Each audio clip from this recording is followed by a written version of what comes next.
بسم اللہ الرحمن الرحیم، السلام علیکم۔ یوٹیوب چینل پر طارق متین آپ کو خوش آمدید کہتا ہے۔ پی ڈی ایم نے یہ فیصلہ کیا ہے کہ عمران خان صاحب کی حکومت گرانے کے لیے لاہور کے جلسے میں 13 دسمبر کو جو سب سے بڑا اعلان سامنے آ سکتا ہے وہ یہ ہے کہ پنجاب اسمبلی کے جو اراکین ہیں وہ استعفے پارٹی قیادت کے پاس جمع کرا دیں گے، وہ اپنے استعفے دے دیں گے۔ پارٹی قیادت اس کا کیا کرے گی یہ بھی دیکھنے کی چیز ہے، اور یہ بھی ممکن ہے کہ اراکین قومی اسمبلی کے استعفے آ جائیں، لیکن پنجاب اسمبلی کے استعفے جو ہیں وہ دیے جا رہے ہیں پہلے مرحلے میں۔ اپوزیشن جو ہے وہ اس کے بعد لانگ مارچ اور دھرنوں کے آپشن پر جا رہی ہے۔ استعفے جو ہیں ان کے حوالے سے مسلم لیگ نون اور پاکستان پیپلز پارٹی کے درمیان مکمل اتفاق رائے نہیں ہے۔ اس وقت ایک بار پھر مسلسل اپوزیشن یہ کہہ رہی ہے کہ مہنگائی نے لوگوں کا جینا حرام کر دیا ہے، اور اس صورتحال میں نہ تو حکومت چل سکتی ہے، نہ ملک چل سکتا ہے، نہ لوگ سروائیو کر سکتے ہیں۔ مہنگائی ہے، بہت مہنگائی ہے۔ مہنگائی میں گو کہ تھوڑی سی کمی آئی ہے، لیکن یہ کمی ابھی کافی نہیں ہے۔ مہنگائی بہت ہے، اور حکومت جو ہے وہ عوام کی اس حوالے سے مشکلات دور کرنے میں ابھی تک کامیاب بھی مکمل طور پر نہیں ہوئی ہے۔ لیکن اس کے علاوہ کچھ چیزیں ہیں جن میں حکومت کی حکمت عملی کام کر رہی ہے، یہ بہت اہم ہے۔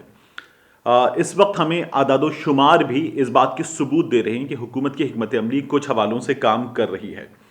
ابھی ایک سروے آیا تھا پلس کنسلٹنسی کا، جس میں یہ بتایا گیا کہ 96% لوگ جو ہیں وہ یہ سمجھتے ہیں کہ ملک میں مہنگائی ہے۔ 4% کے بارے میں سب حیران ہیں کہ 4% کون ہے، اور یہ بھی کہا جا رہا ہے کہ اس میں غالب اکثریت جو ہے وہ یہ نہیں مانتی کہ گزشتہ حکومت جو ہے وہ مہنگائی کی ذمہ دار ہے۔ اس وقت جو میں اعداد و شمار آپ کے سامنے رکھنے جا رہا ہوں، یہ اعداد و شمار جو ہیں یہ بہت اہم ہیں۔ نومبر کا جو مہینہ ختم ہوا ہے، اس میں مسلسل تیسری بار، یعنی نومبر سے پہلے اکتوبر میں، اس سے پہلے ستمبر میں، مسلسل 3 مہینے کے لیے ہماری ایکسپورٹس جو ہیں وہ $2 ارب سے زائد رہی ہیں۔ ایکسپورٹس میں اضافہ ہو رہا ہے، اور یہ ملکی معیشت کے لیے سب سے زیادہ ضروری ہے۔ Balance of payment, balance of trade, جو اکنامک انڈیکیٹرز میں اہم ترین چیزیں ہیں، ان کے لیے سب سے زیادہ ضروری ہے، اور حکومت جو ہے وہ اس حوالے سے کامیابی ضرور حاصل کر رہی ہے۔ صرف ایکسپورٹس کی اگر ہم بات کر رہے ہیں، اکتوبر کے مقابلے میں نومبر میں 7.6% کا اضافہ ہوا ہے، اور نومبر کے جو ایکسپورٹس کے فگرز ہیں وہ ہمیں بتا رہے ہیں کہ ایکسپورٹس رہیں $2 ارب 16 کروڑ سے زائد۔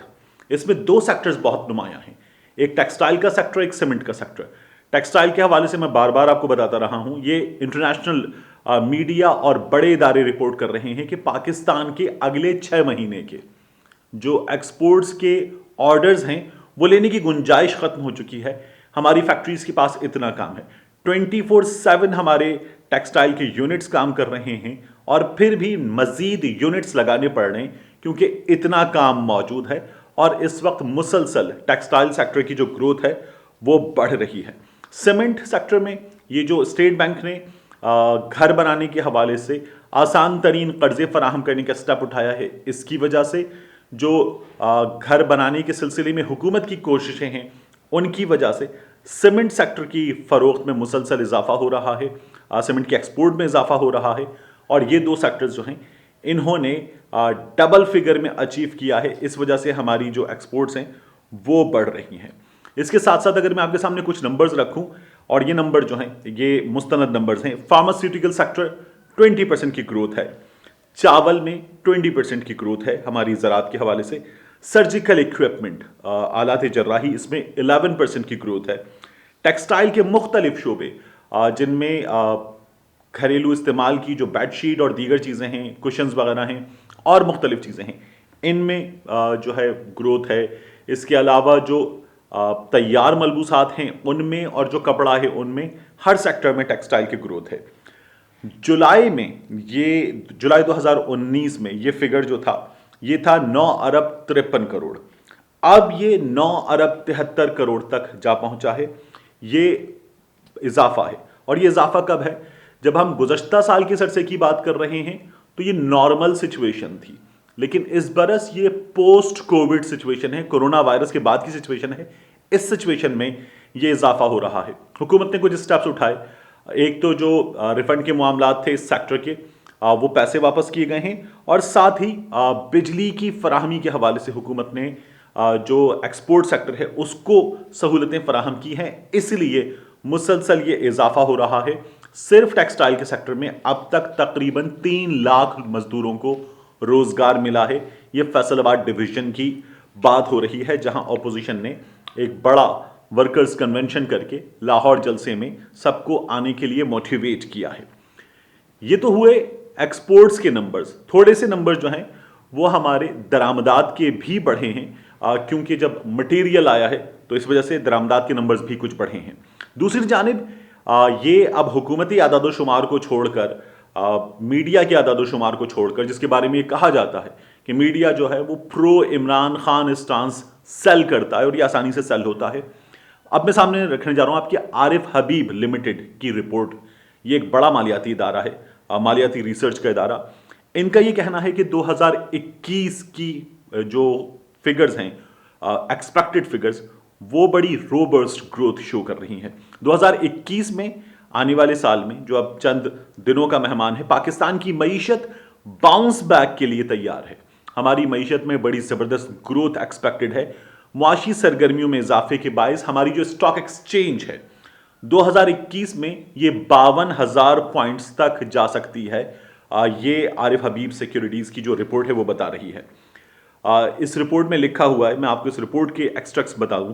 Lead by strong earning growth, economic growth, broad stable external position and cheap valuation, we expect the Karachi Stock Exchange, that is Pakistan Stock Exchange 100 Index, to generate a lucrative total return of 28%. یہاں سے یہ 52,000 points تک جا سکتا ہے. The report was of the view that it expects the economic activities to grow. اب یہ جو ہے بزنس ریکارڈرز رپورٹ کے حوالے سے لکھ رہا ہے. ایک جانب یہ نمبرز ہیں جو بتا رہے ہیں کہ حکومت کی جو حکمت عملی ہے وہ صحیح ڈائریکشن میں ہے اور اس وجہ سے حکومت آپ کو جو ہے وہ 2021 میں معاشی لحاظ سے استحکام کی جانب جاتی دکھائی دے رہی ہے. اب ان حالات میں اپوزیشن جو ہے ہماری وہ حکومت کو گرانے کے لیے اور زور لگا رہی ہے. اس کی ریزن یہ ہے کہ جو ہمارا اس وقت انڈسٹریلسٹ ہے وہ خوش ہے, جو ہمارا تاجر ہے وہ اب بڑی حد تک مطمئن ہے, ہمارا مزدور جو ہے اسے روزگار ملنا شروع ہوا ہے. مہنگائی کے مسائل ہیں, جو بجلی ہے, گیس ہے, ان کی بلز کے مسائل ہیں, ان کی فراہمی کے مسائل کم ہوئے ہیں اور ان تمام حالات میں چیزیں ابھی اسٹیبل نہیں ہیں لیکن اسٹیبلٹی کی طرف جاتی ہوئی نظر آ رہی ہیں. اپوزیشن کے جو ایکسپرٹس ہیں وہ بھی اپوزیشن کو یہ تمام پکچر بتا رہے ہیں. ایک وہ یہ بتا رہے ہیں کہ چیزیں بہتر ہو سکتی ہیں. دو یہ بھی بتایا جا رہا ہے کہ جب حکومت سینٹ انتخابات میں اکثریت حاصل کر کے دونوں ایوانوں میں غالب ہو جائے گی تو پھر اپوزیشن کا کام بہت مشکل ہو جائے گا. پھر جو حکومت کو قانون سازی میں مشکلات پیش آتی ہیں یہ مشکلات پیش نہیں آئیں گی اور اپوزیشن کے لیے مشکلات بڑھ جائیں گی. اس لیے اپوزیشن جو ہے وہ مکمل طور پر زور لگا رہی ہے کہ اس سے پہلے عمران خان صاحب کی حکومت کو گھر بھیجا جائے. اس وقت صورتحال یہ ہے کہ یہ استعفے دے رہے ہیں پنجاب اسمبلی سے. یہ قومی اسمبلی سے بھی نون لیگ کے اراکین جو ہے وہ استعفوں کے لیے تیار ہیں. ان میں کچھ اختلافات ہیں اور قومی اسمبلی میں بتایا جا رہا ہے کہ نمبر ہے کچھ 8 افراد کا جو استعفے دینے سے احتراز کر سکتے ہیں. پنجاب اسمبلی میں یہ نمبر جو ہے وہ ارکان جو جا کے مل چکے تھے وزیر اعلیٰ پنجاب سے, ان کو اور کچھ ایسے ارکان کو جو ابھی خاموش ہیں شامل کر لیں تو یہ نمبر 12 سے 15 کے درمیان بنتا ہے کہ جو استعفے نہیں دیں گے. لیکن پھر بھی استعفے بہت بڑا پریشر ڈیولپ کریں گے. اتنی بڑی تعداد میں استعفے آنے کے بعد حکومت الیکشن کرا دیں گے کی جو حکمت عملی ہے اس پر عمل بہت مشکل ہو جائے گا. اور اگر لاہور جلسے میں جس طرح کا دعویٰ کیا جا رہا ہے شرکا کی تعداد کا, اتنی بڑی تعداد میں شرکا آ جاتے ہیں تو یہ بہت پریشر ہوگا. پھر اس کے بعد اگلا مرحلہ ہے جنوری میں اسلام آباد کی جانب لانگ مارچ کا, اور اگر یہ لانگ مارچ لاکھ سے زیادہ افراد کا لانگ مارچ ہوتا ہے تو ڈیفینیٹلی اس کا بہت پریشر ہوگا. اپوزیشن کی حکمت عملی یہ ہوگی کہ سڑکیں جام کریں, سب کچھ بند کریں, باہر نکلیں اور ایک کیوس کی صورتحال ہو. اس کیوس کی صورتحال میں حکومت سے اگر غلطی ہوتی ہے, اور غلطی یہ ہوگی کہ ان افراد کو طاقت سے روکا جائے. حکومت اگر یہ غلطی کرتی ہے تو اس غلطی کے نتیجے میں خدا نخواستہ تصادم ہوگا اور تصادم حکومت کے لیے، اپوزیشن کے لیے تو فائدہ مند ہو سکتا ہے، حکومت کے لیے کسی بھی طور فائدہ مند نہیں ہے۔ ماہرین یہ کہہ رہے ہیں، میری کچھ افراد سے بات ہوئی، ان کا یہ کہنا ہے کہ حکومت کی حکمت عملی یہ ہونی چاہیے کہ ان افراد کو آنے دیں، یہ اسلام آباد آتے ہیں، آ کر دھرنا دیتے ہیں، دھرنا دے کر بیٹھ جائیں گے، اس کے بعد کیا؟ اس کے بعد جو ہے وہاں پر تقاریر ہوں گی، یہ افراد بیٹھیں گے۔ عمران خان صاحب نے بھی 126 دن کا دھرنا کیا تھا، دھرنا ابتدا میں بہت بڑا تھا، اور اس کے بعد دن کے بعض حصوں میں ہم نے دیکھا تھا کہ خالی کرسیاں ہوتی تھی، عمران خان صاحب خطاب کرتے تھے، اپوزیشن مذاق اڑاتی تھی، اور اس موقع پر پاکستان تحریک انصاف کہتی تھی کہ عمران خان صاحب جو خطاب کر رہے ہیں یہ خطاب گھروں میں بیٹھے ہوئے افراد سے ہے، عمران خان کی آڈینس میڈیا کے ذریعے گھروں میں بیٹھے ہوئے افراد ہیں اور پیغام ان تک پہنچ رہا ہے۔ ابتدا میں یہ افراد بہت بڑی تعداد میں ہو سکتے ہیں، لیکن دھرنا جیسے جیسے آگے بڑھے گا صورتحال مشکل ہوگی، اور اس مشکل صورتحال میں دھرنے کو جاری رکھنا، برقرار رکھنا بہت مشکل ہو جائے گا اپوزیشن کے لیے۔ پھر جب تعداد کم ہوگی تو پھر دھرنا جو ہے وہ کہاں جائے گا آپ دیکھ سکتے ہیں۔ اسی لیے اس تمام صورتحال میں اپوزیشن جو ہے وہ پورا زور لگا رہی ہے کہ لوگ بڑی تعداد میں آئیں، تصادم ہو۔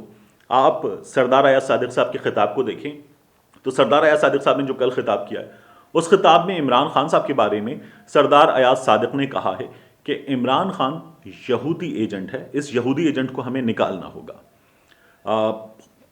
ہم بات کریں سعد رفیق صاحب کی، تو سعد رفیق صاحب جس طرح کے خطابات کر رہے ہیں، ان خطابات میں وہ مسلسل پنجابیزم جو ہے پنجاب کے لوگوں کا، اس کو ابھار رہے ہیں اور کہہ رہے ہیں کہ پنجاب کو جاگنا ہوگا، پنجابی کو جاگنا ہوگا، پنجابی کو اپنی غیرت کے ذریعے جواب دینا ہوگا، اس حکومت کو گھر بھیجنا ہوگا۔